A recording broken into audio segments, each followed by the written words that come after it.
now, it's not even 100 feet. More students head back to school today, but for some, it's during a heat wave, and the school has no AC. Only 1 in 5 Portland public school buildings have air conditioning. The calls in Texas for a better flood detection system that could help save lives. This is at minimum what these county officials have to do. Surviving a flood.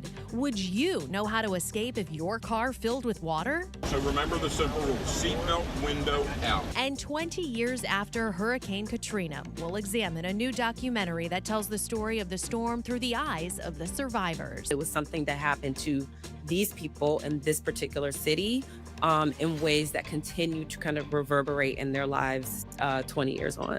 From our nation's capital, this is the National Weather Desk.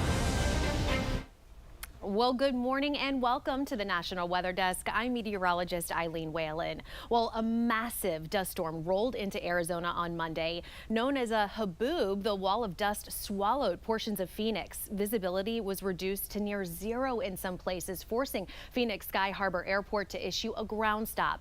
And then after that came a monsoonal thunderstorm, downing trees and leaving tens of thousands without power. Now we have 2 reporters this morning, starting with William Pitts.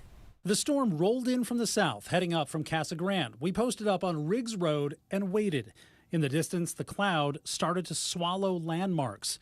Sandtown Mountain disappeared behind a wall of dust. At this distance, it didn't even look that bad, though. Big, but not as bad as it would get. As it was about to hit, we pulled off near South Price Road and Riggs, well off the road, and waited. Here's what it looked like live as that massive cloud of dust steamrolled over us. It is. I mean, it has gotten like night. It's getting really dark. Well, what surprises me The is only just reason you can really see me, how by the way, is I got fast my this is laptop on, happening. and it's yeah. And And just it's literally like, in it's that it's moving minute pretty here. quickly, 25 miles an hour. Yeah, it's dark. It's getting darker. Visibility is now, it's not even 100 feet. I am going to guess it is max 30. And the sun's can't gone. See, It's 5 o'clock. I can't It's going see to be late Riggs in 2 more Road. hours. Wow. And that was only the beginning. Intense rain and heavy wind followed, stretching from South Chandler all the way to the Northwest Valley as the biggest monsoon storm of the season came through. But it's incredible. Incredible. A big wall of dust engulfed Phoenix Sky Harbor International Airport Monday afternoon. We've been waiting for like 4 or 5 years for one of these to happen again. Temporarily halting operations and interrupting flight schedules. A ground stop was ordered shortly before the dust rolled over the tarmac, stalling planes on the runway and sending crews for shelter. The orange haze hugged the airport, significantly diminishing visibility as wind gusts moving up to 70 miles per hour blew the dust from south to north and east to west. Obviously, it is completely dark, almost like midnight now. Then came the downpour. Heavy rain followed the dust and strong winds forced it down in every direction.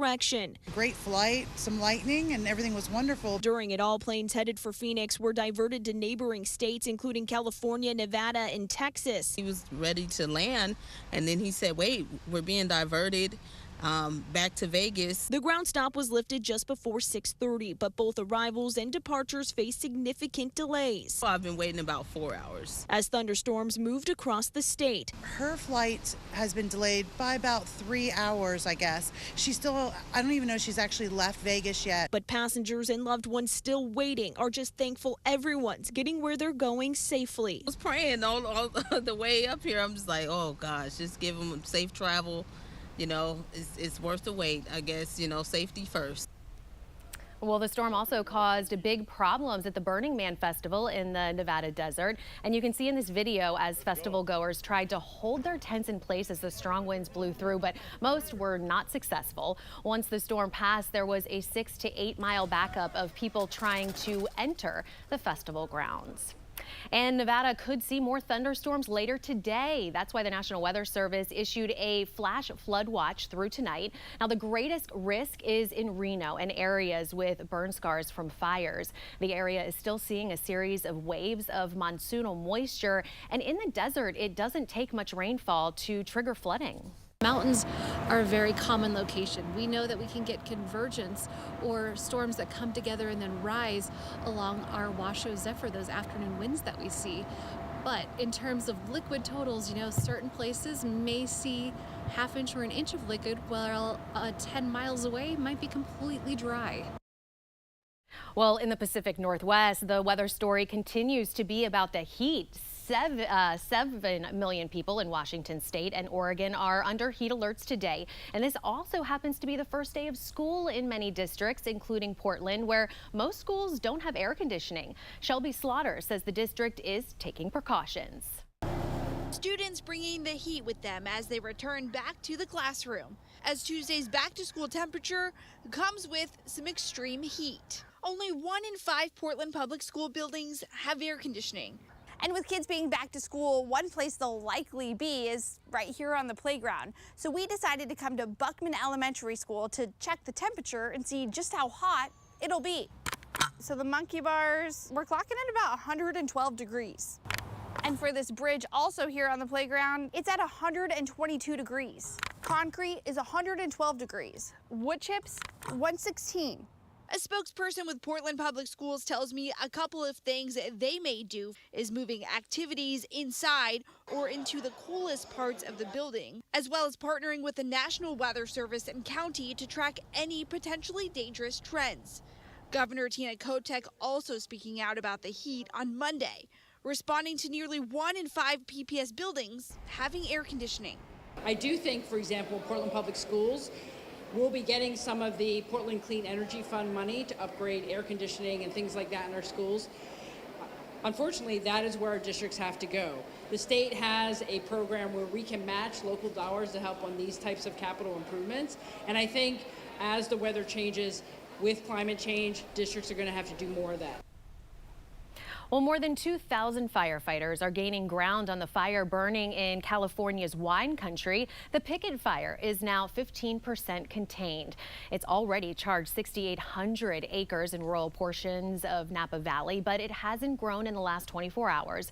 Evacuation orders and warnings do remain in effect. Fortunately, no injuries have been reported and no buildings have burned, but more than 600 structures are under threat. Well, crews are also making progress battling the flat fire in Central Oregon. Firefighters say they are building fire lines, which is slowing the fire's progress. People living in 4,000 homes are under evacuation orders. And so far, it's destroyed at least 4 homes along nearly 22,000 acres and is just 5% contained. Well, you wouldn't know it from this shot of the famous Portland headlight, but it has been very dry in the month of May there. Parts of the state now are under severe drought conditions, and the lack of significant rain is also raising the risk of wildfires. Meteorologist Kristen Bridges has details. Rain has been hard to come by in Maine this summer, leading to drought developing across the state. This is a look at the rainfall departure from normal for the past 90 days. All those reds and pinks you see across Maine represent 4 to over 8 inches of rain below normal for the past 3 months. Dryness has only intensified in August. If the month were to end today, it would be the driest on record with only 1/1500ths of an inch of rain recorded so far this month. With soaking rain chances still up in the air for the last few days of the month, the likelihood we end up in the top 10 driest Augusts is pretty high. Due to the lack of rain, fire danger is high across all of central and southern Maine. And with the lack of rain, any windy day will see even higher fire danger. Winds look to really ramp up as we head into Tuesday, with gusts out of the west up to 30 miles per hour. With low humidity, fire danger will likely be the highest it will be all week long. And you can see that here taking a look at our fire danger over the next several days. While it is high for all of the next few days, because of that wind on Tuesday, the fire danger is the highest. Well, Tropical Storm Fernan will soon be history. It's currently in the Atlantic heading east and not any threat to land. The maximum sustained winds are 45 miles per hour, but it is currently weakening and should dissipate by tomorrow afternoon. Well, coming up here on the National Weather Desk, would you know how to escape your car if it started filling with water? Well, we're going to take you inside to show you exactly how it's done. And 20 years after Hurricane Katrina, a fresh look at the disaster through the eyes of people who survived.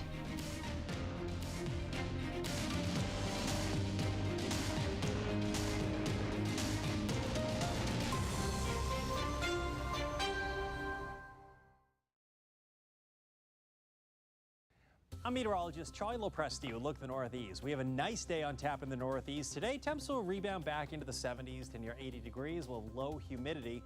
A much different feel from what we had yesterday in the Northeast. Notice a lot of sunshine with a few fair weather clouds mixing in during the afternoon. Heading into Wednesday, we'll start the day with a lot of sun, and it's a cool start to the day. That's 8 o'clock in the morning. Afternoon temperatures will warm back into the 70s with a chance for a passing afternoon shower.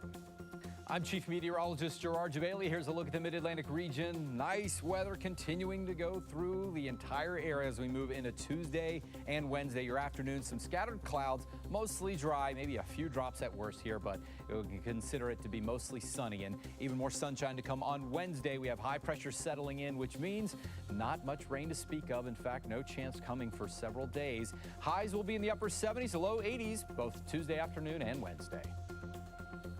Hi, I'm meteorologist Jennifer Collins with a look at your southeast forecast. Another hot one heading into Tuesday afternoon for most of South Florida with temperatures in the low to mid 90s, even across the Gulf Coast too. Big temperature difference the further north you go with afternoon highs ranging in the upper 70s and low 80s across northern Georgia and Alabama. Scattered showers and thunderstorms remain in the forecast across the Florida Peninsula. Drier weather for the Carolinas and across the Gulf Coast heading into Wednesday.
You are watching the National Weather Desk. Well, in Texas, parents and children impacted by the catastrophic July 4th floods are pushing for a better flood warning system. Betty Cross reports that parents want action before more children are lost. A siren blaring in the middle of the night might have saved some of the children who died along the Guadalupe River on July 4th. Instead, children at Camp Mystic, Camp La Junta, and others woke up to cabins that were already filling with water. These were kids saving kids. Kelly Raybon is a Houston mother who credits teenage counselors with saving the lives of her two boys. They are alive not because of an emergency plan, but because of the quick thinking, brave teenage counselors who saved them. Parents and expert witnesses are demanding better flood warning systems, including river gauges, outdoor warning sirens, and mobile alerts. They want new policies to eliminate choices and lay out guidance that leaves county officials with a clear plan when rivers and creeks start to rise. If it's this level, this is at minimum what these county officials have to do. No choice. It's defined, it's automatic. House Bill 48 would create a 9-member group at the Texas Division of Emergency Management that would identify the most effective alert system. 9-year-old Braden and his younger brother testified that the flooding at their summer camp has made them nervous every time it rains. That day affected me, and it will probably for the rest of my life. Well, 20 years later, Hurricane Katrina's impact on New Orleans remains unforgettable. A new National Geographic docuseries revisits that devastating week in August 2005. Meteorologist Emily Gracie spoke with the Oscar-nominated director about telling the story of Katrina through the eyes of its survivors. There's a way that we meaning those of us who experienced Katrina as viewers, remember Katrina as something that happened to America sort of writ large. And it really wasn't. It was something that happened to these people in this particular city in ways that continue to kind of reverberate in their lives 20 years on. There's been numerous documentaries about Katrina. So what makes this one a little different? I kind of thought about it as the sort of concentric rings of protection that were failing. So there's sort of the, ring of protection of like making sure people can get out of the city or that they're protected. Then there's like the physical man-made barrier of the levees. But beyond that, if you pull all the way out, there was this natural barrier, which was the coastal lands on outside of Louisiana that had always sort of protected New Orleans and the coastline from the full force of a hurricane, because when the hurricanes build power as they pick up water, as they move across water, and those bits of land would always sort of stop the hurricane. And it's one of the reasons why a lot of people didn't leave, because in New Orleans, they had been accustomed to this sort of Chicken Little, like the sky's falling, the big one is coming, and then it either wouldn't come or it wouldn't be that big of a deal. Once I realized that, I was like, oh, there's something new to add to our understanding of the story, which is that this is a story of environmental justice, right? And I think realizing that allows us not only to add something new to the story of Katrina, but to put the story of Katrina in conversation with where we find ourselves today. The emotional wear this must put on you too as well. What was that process like? My feeling is that if the people who survived it can have sort of the strength and the grace and the fortitude to revisit all of this with me and with the teams that I work with for the sake of telling the story, and so that it might be known and that the truth might be known, the least I can do is sit through it with them. Wow. Well, to hear more from Tracy about making this series, be sure to listen to this week's episode of our podcast, Off the Radar. You'll also hear an unforgettable story from a survivor inside the New Orleans Superdome. Off the Radar is available now on any podcast platform. Well, coming up here on Thursday, we are dedicating much of this show to the 20th anniversary of Katrina. We'll look back at what happened back then and what has changed in the 20 years since. We'll also hear from meteorologists who worked through the storm, including one whose wife went into labor just one day before landfall. So we hope you'll join us Thursday as we remember Hurricane Katrina.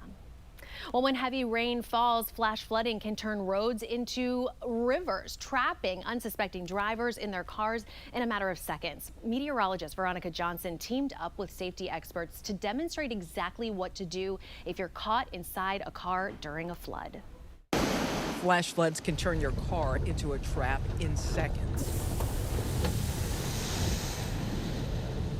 We teamed up with Atlantic Tech Rescue to show how to survive if you're caught inside. 1 foot of water is enough to float the vehicle, okay?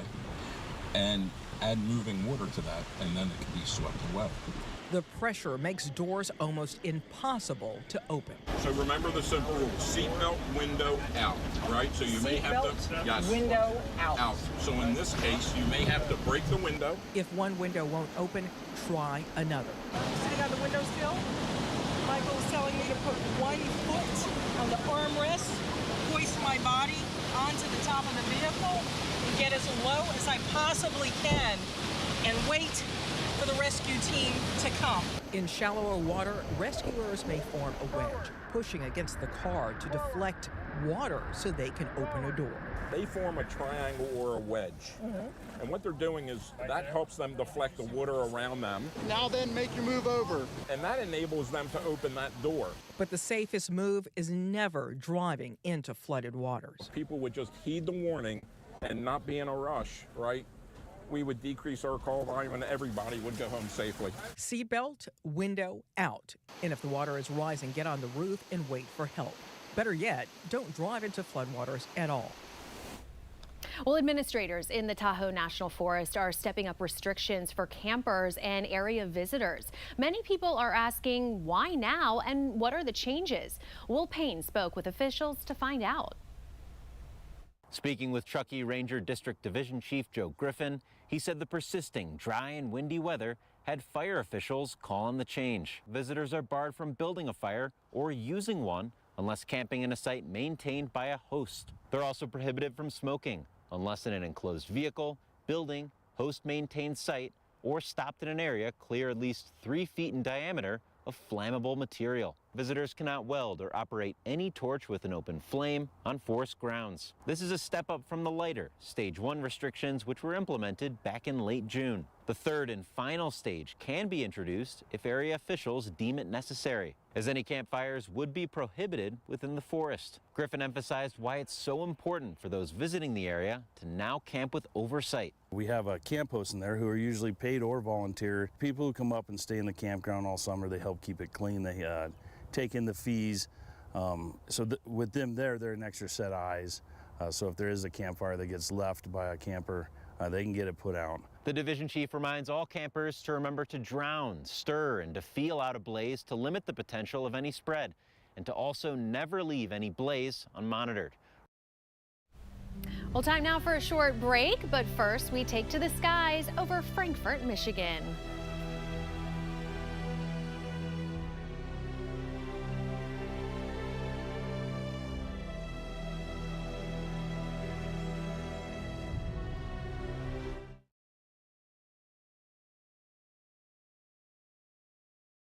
Good Tuesday morning, everyone. I'm meteorologist Andrew Buckmichael. Most of the Midwest, high temperatures in the 70s.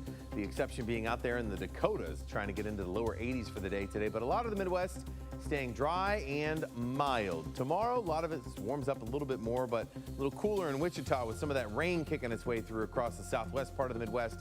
And also got a few stray showers trying to kick in across the Great Lakes as well for Thursday.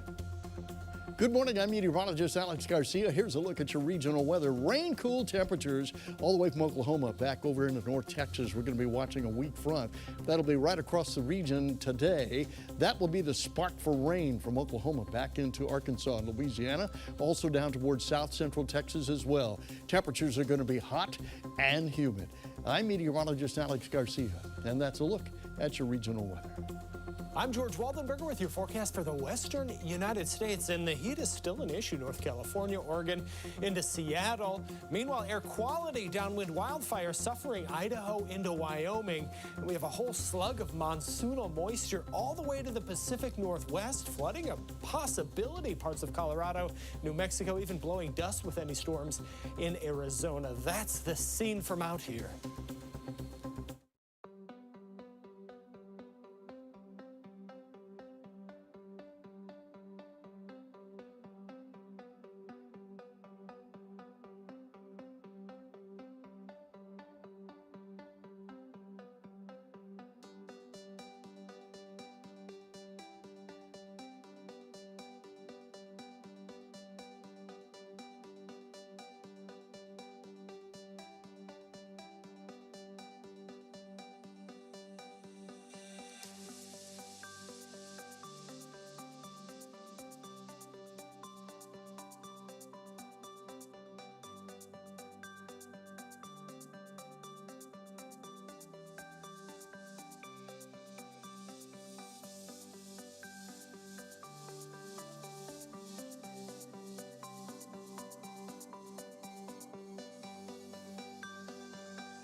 You are watching the National Weather Desk. Well, you've likely heard the term heat lightning, but what exactly is it? Meteorologist Brett Luna says the meaning is different than we might think. I'm sure you've heard people talk about something maybe called heat lightning, especially this time of year when we have these warm summer nights. But what they're talking about isn't actually dealing with heat at all. It's just a thunderstorm that's so far off in the distance that you just can't quite see everything. Here's what I mean. Oftentimes, anything like mountains, trees, hills, or anything like that can keep you from seeing the actual lightning flash. So you just see a faint flash, which is just the light that's being reflected off the higher level clouds. The way that light and sound travel is important. Light travels a lot faster than sound, and that's why you can sometimes see lightning from hundreds of miles away as long as nothing's blocking your view. On the other hand, the sound of thunder can only be heard up to about 10 to 15 miles away from the flash of lightning. So there you have it. That's why you might be able to see the flash of lightning, but not able to hear the actual thunder. It has nothing to do with heat at all. Well, we would love to share your weather content on the air. You can find us on all your favorite social media platforms, including Facebook, YouTube, Instagram, and TikTok. Just search the National Weather Desk. We'll be right back.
Well, thank you so much for joining us today. I'm meteorologist Eileen Whalen. We hope you have a wonderful day, and I hope to see you right back here tomorrow.